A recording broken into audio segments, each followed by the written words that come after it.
बच्चों, आज हम पढ़ेंगे पहल हिंदी कार्यपुस्तिका कक्षा 3, जिसके कार्यपत्रक 1 से लगा के 30 तक हम पिछले वीडियो में पढ़ चुके हैं। अगर आप देखना चाहते हो तो इस चैनल पर प्लेलिस्ट कक्षा 3 हिंदी में जाकर आप क्रम वाइज उसमें देख सकते हो। आज हम पढ़ेंगे कार्यपत्रक 31, जिसके अंदर लिखा हुआ है कि व्यावहारिक व्याकरण अनुस्वार एवं अनुनाद शब्दों को समझकर लिख पाना। प्रश्न पहला, नीचे दिए गए शब्दों में से अनुस्वार, जिसके ऊपर बिंदु रखा था उसको बोलते हैं अनुस्वार, एवं अनुनासिक यानी संदर्भ बिंदु होता है उसको अनुनासिक बोलते हैं, वाले शब्दों को अलग अलग साँट कर खाने में लिखिए। यहाँ पर ये शब्द है, ये सारणी बना रखे हैं, सारणी के अंदर ये शब्द है, उसके अंदर से नीचे 2 डायग्राम बना रखे हैं। उसके एक तरफ है अनुस्वार, अनुस्वार वाले जो इस सारणी में जो शब्द है वो यहाँ लिखने हैं, और अनुनासिक यानी चंद्र बिंदु वाले जो शब्द है वो इसमें से यहाँ लिखनी है। तो अपने को देख के लिखने हैं, इसमें कुछ ज़्यादा है नहीं। जैसे कि ये आँख है तो ये अनुनासिक है क्योंकि इसके ऊपर चंद्र बिंदु है, तो ये आँख यहाँ आ गया। बंदर है, अनुस्वार है इसके ऊपर, तो बंदर इसमें आ जाएगा। बांट है तो ये इसका अनुस्वार है, तो इसको देख कर यहाँ पढ़ना है, इसको देख के ही। शंकर है, अनुस्वार है, तो शंकर इसमें आ जाएगा। माँ है, चंद्र बिंदु वाला है, तो अनुनासिक हो जाएगा, ये माँ आ गया। चंचल है, आंगन है, आंगन में चंद्र बिंदु, ये आंगन आ गया। चंचल है, चंचल चंद्र बिंदु वाला नहीं है, ये अनुस्वार है, चंचल इसमें आ जाएगा। संदूक है, संदूक अनुस्वार है उसके ऊपर, तो संदूक अनुस्वार में आ जाएगा। कांच है, तो कांच इसके आगे ऊपर चंद्र बिंदु है, तो ये अनुनासिक में आ जाएगा, कांच। बंधन, बंधन अनुस्वार है, तो ये अनुस्वार आ जाएगा, बंधन। सांद, ये अनुस्वार नहीं है, इसके ऊपर चंद्र बिंदु है, तो चंद्र बिंदु वाला इसमें आ जाएगा अनुनासिक में, तो सांद। चंदन, चंदन के ऊपर अनुस्वार है, तो ये चंदन इसमें आ जाएगा। झंडा अनुस्वार है, तो झंडा इसमें आ जाएगा।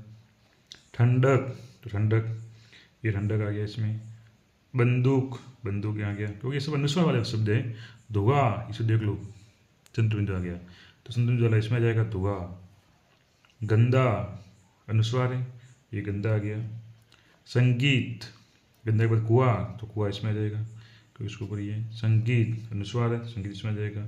देखो इसके सबके ऊपर, इसके पाँव गाम दोनों के ऊपर ये वाला है अनुनासिक का चंद्र बिंदु, तो गाँव, गाँव आ गया, पाँव आ गया। मयंक, मयंक इसमें आ जाएगा, जगह नहीं है लेकिन यहाँ लिख सकते हैं अपन, मयंक। पांच, ये 5 आ गया। तो ये सारणी दे रखी है, सारणी में से ये शब्द दे रखे हैं सारणी में, और इसमें से जो बिंदु वाले शब्द है जिसके ऊपर अनुस्वार है तो वो तो लिख दिए इसमें। इसके ऊपर चंद्र बिंदु है, तो चंद्र बिंदु वाले लिखते हैं इसमें। चंद्र बिंदु वाले जो शब्द होते हैं उसको बोलते हैं अनुनासिक, और जिसके ऊपर केवल एक पॉइंट ही होता है, बिंदु ही होता है, उसको बोलते हैं अनुस्वार। तो अनुस्वार वाले शब्द इसमें आ जाएंगे। ये अब पढ़ेंगे अपन प्रश्न संख्या 2। चित्र देखकर उसका नाम लिखिए, यानी चित्र को देखना है और उसका नाम लिखना है। ये आंख है, तो आंख का चित्र है, तो इसके नीचे आंख का नाम आ गया। ये झंडा है, तिरंगा भी बोल सकते हैं उसको, तो ये झंडा का चित्र है, इसके नीचे झंडा नाम लिख लिया उसका। ये कंगा है, कंगा का चित्र है, इसके नाम नीचे नाम लिखिए कंगा। ये बांचूरी है, तो इसके नीचे लिख लो बांचूरी। ये मात्रा का अपने को ध्यान रखना है। इसी प्रकार अपना कार्यपत्रक 31 यही पूर्ण होता है। आगे हम पढ़ेंगे कार्यपत्रक 32। अब हम पढ़ेंगे कार्यपत्रक 32। व्यवहारिक व्याकरण यानी शब्दों तथा वाक्यों को पढ़कर लिंग की समझ विकसित करना। यानी कि 2 लिंग हिंदी में अपन 2 ही प्रकार जाने जाते हैं, स्त्रीलिंग और पुल्लिंग, और संस्कृत में होता है नपुंसकलिंग भी होता है, लेकिन इसके अंदर अपन को 2 ही लिंग पढ़ने हैं। एक तो होगा स्त्रीलिंग, एक होगा पुल्लिंग। तो एक तरफ स्त्रीलिंग लगा होगा, एक तरफ पुल्लिंग है, उसको सही वाला उसको मिलान करना है। प्रश्न पहला है, नीचे दिए गए संबंधों को उनके सही जोड़े के साथ रेखा खींचकर मिलाइए। यानी दादा है, दादी, दादा का ये दादा पुल्लिंग है, इसका स्त्रीलिंग जाएगा दादी, तो दादा को दादी से मिलान कीजिए, ये मिलान कर दिया। ये नाना है, ये पुल्लिंग शब्द है, इसका स्त्रीलिंग शब्द होगा नानी, तो इसका मिलान नानी शब्द से कीजिए। चाचा हैं, चाचा पुल्लिंग शब्द है, इसका स्त्रीलिंग शब्द होगा चाची, तो चाचा शब्द का साई शब्द से मिलान कीजिए। मामा पुल्लिंग शब्द है, इसका स्त्रीलिंग होगा मामी, तो मामा का मामी से मिलान कीजिए। ये है मौसा, मौसा पुल्लिंग शब्द है, इसका स्त्रीलिंग होगा मौसी। पिता, इसका ये पुल्लिंग शब्द है, इसका स्त्रीलिंग होगा माता, पिता का माता से मिलन करवाना है। पति, ये पुल्लिंग शब्द है, इसका स्त्रीलिंग होगा पत्नी, इसको पत्नी से मिलन करवाना है। ताऊ पुल्लिंग शब्द है, इसका स्त्रीलिंग होगा ताऊ का ताई, ताई हो गया। तो इसको अपने को जो जिसका लिंग है उसको समान समान जोड़े से उसका मिलान करवाना है जो शब्द दे रखे हैं। प्रश्न संख्या 2, नीचे दिए गए शब्दों में से उचित शब्द छांट कर जोड़ा बनाइए। देखो इसमें सारणी के अंदर ऊपर बना के एक कोष्टक बना दिया है, उसके अंदर शब्द भी लिखे हुए हैं और एक इधर शब्द देखे हैं और यहाँ पर खाली जगह है। तो इसमें से उसका लिंग ढूंढ के उसके अंदर लिखना है। यानी लड़का है, उसका ये लड़का पुल्लिंग है, इसका स्त्रीलिंग होगा लड़की, तो लड़की इसके अंदर लिखा हुआ लड़की, देख के भी अपन लिख सकते हैं क्योंकि देखेंगे तो उसमें मात्रा वगैरह की गलती नहीं रहेगी अपनी। नौकर है और नौकर का ये पुल्लिंग शब्द है, इसका स्त्रीलिंग होगा नौकरानी, तो नौकरानी यहाँ लिखा हुआ है, इसको देख के यहाँ लिखना है नौकरानी। राजा है, पुल्लिंग शब्द है, इसका स्त्रीलिंग होगा रानी, तो यहाँ देख के इसको रानी लिखना है।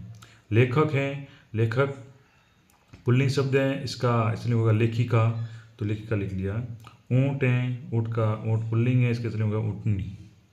तो कार्यपत्रक नंबर 32 यही पूर्ण होता है। आगे हम पढ़ेंगे कार्यपत्रक 33। कार्यपत्रक 33 व्यवहारिक व्याकरण एक वचन एवं बहुवचन शब्दों की पहचान करवाना है। यानी कि यहाँ पर ये कार्यपत्र 33 हैं, इसके अंदर एक वचन, वचन दो प्रकार होते हैं, एक वचन और बहुवचन। अगर एक वचन शब्द लिखा हुआ है तो उसके आगे उसका बहुवचन शब्द लिखना है। देखो ये गाड़ी है, नीचे दिए गए चित्रों को देखकर उसके चित्रों को देखना है और उनके नाम एक वचन में है तो उनके बहुवचन के रूप में लिखनी है।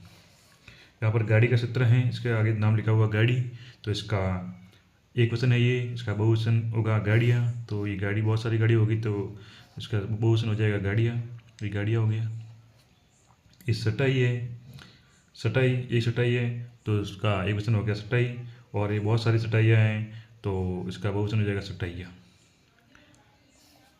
ये जलेबी हैं, एक जलेबी हैं तो एक वचन हो जाएगा जलेबी, बहुत सारी जलेबी हैं तो इसका बहुवचन हो जाएगा जलेबियाँ।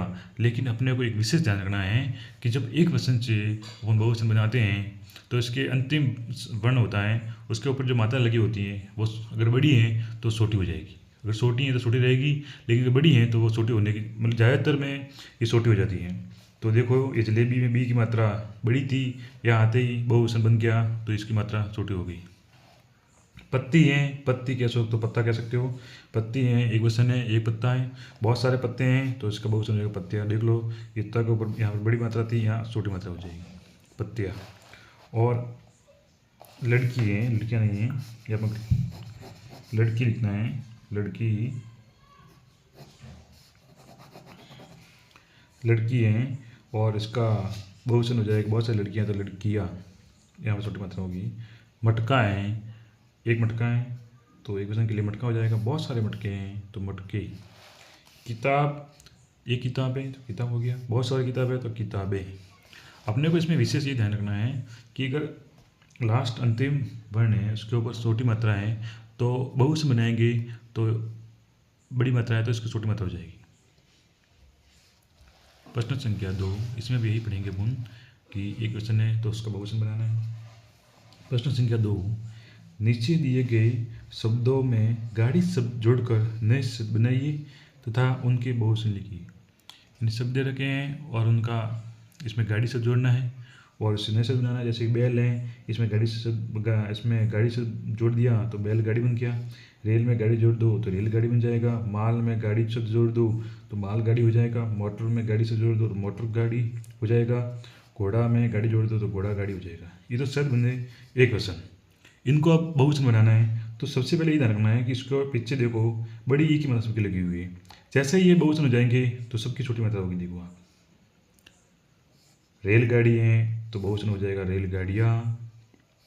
मालगाड़ी हैं तो बहुवचन हो जाएगा मालगाड़ियाँ। मोटर गाड़ी हैं तो बहुवचन हो जाएगा मोटर गाड़ियाँ। घोड़ा गाड़ी हैं बहुवचन हो जाएगा घोड़ा गाड़ियाँ। तो कार्यपत्रक 33 यही अपना पूर्ण होता है। अब पढ़ेंगे कार्यपत्रक 34। कार्यपत्रक 34 जिसके अंदर दे रखा है व्यवहारिक व्याकरण विलोम शब्द की समझ विकसित कर पाना।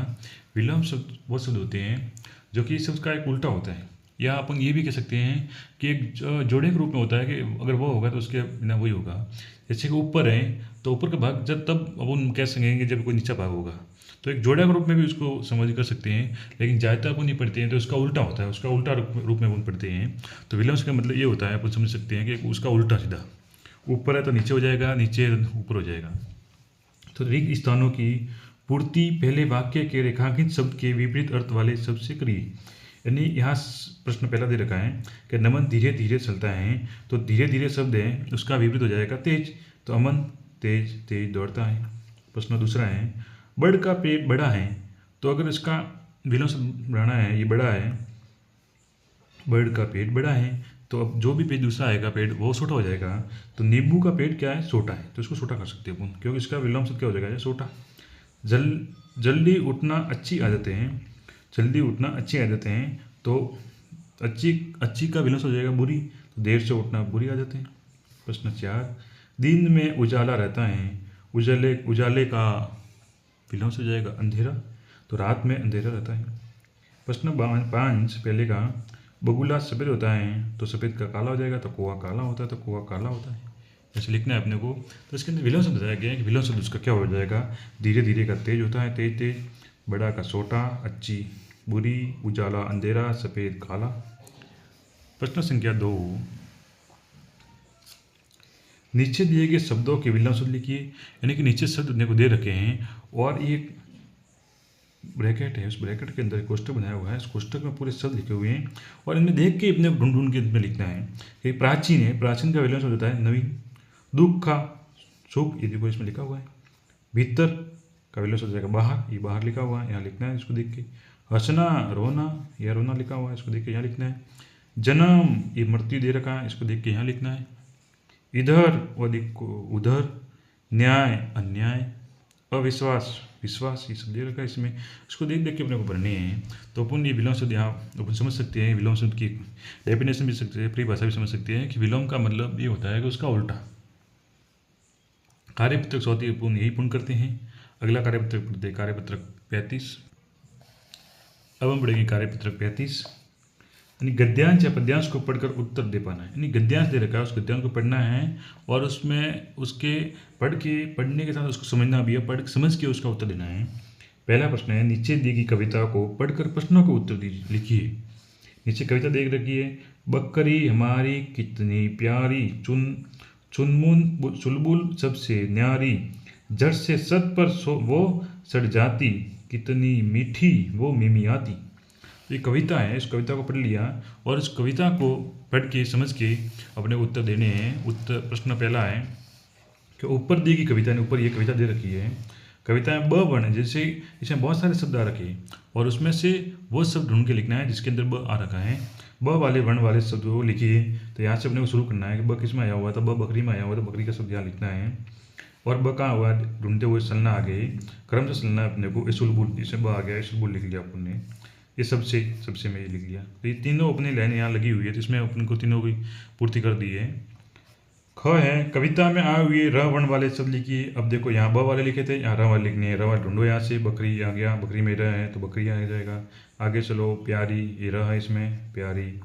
ऐसे आगे चलते रहो, ये न्यारी में र आ गया न्यारी। इस तरह का ढूंढ के ये वर्ण को लिखना है, शब्द को लिखना है। प्रश्न 2 नीचे दिए गए वाक्यों को पढ़कर खाली स्थान भरिए। हाथी बड़े डील डोल का जानवर है, इसकी 4 टांगे खंबे जैसी और दो कान पंखे जैसे लगते हैं। इसकी एक लंबी सूंड होती है, इसका भोजन गन्ना और पेड़ों की पत्तियां आदि होता है। तो प्रश्न एक गद्यांश और वाक्य को पढ़ लिया अपन ने और इसके अनुसार अपने को क ख ग का उत्तर देना है। अब हमने इच्छा से नहीं देना है। इसमें जो गद्यांश और पद्यांश पढ़ा है उसके अकॉर्डिंग मेरे को प्रश्न उत्तर देना उसका। हाथी के कान, तो हाथी के कान लिखा, कहाँ लिखा हुआ है देखो, ये हाथी के कान कैसे हैं, पंखे जैसे, तो हाथी के कान जैसे पंखे। हाथी की टांगे खंबे जैसी, तो खंबा जैसे खंबा। हाथी का भोजन, इसका भोजन क्या है, गन्ना और पेड़ की पत्तियाँ, तो गन्ना और पत्तियाँ ले सकते हैं अपन। इस तरह अपना कार्यपत्र 35 यहीं पूर्ण होता है। अब अगर आपको सभी कार्यपत्र समझ में आए हो तो हमारे चैनल को लाइक करें, सब्सक्राइब करें और शेयर करें।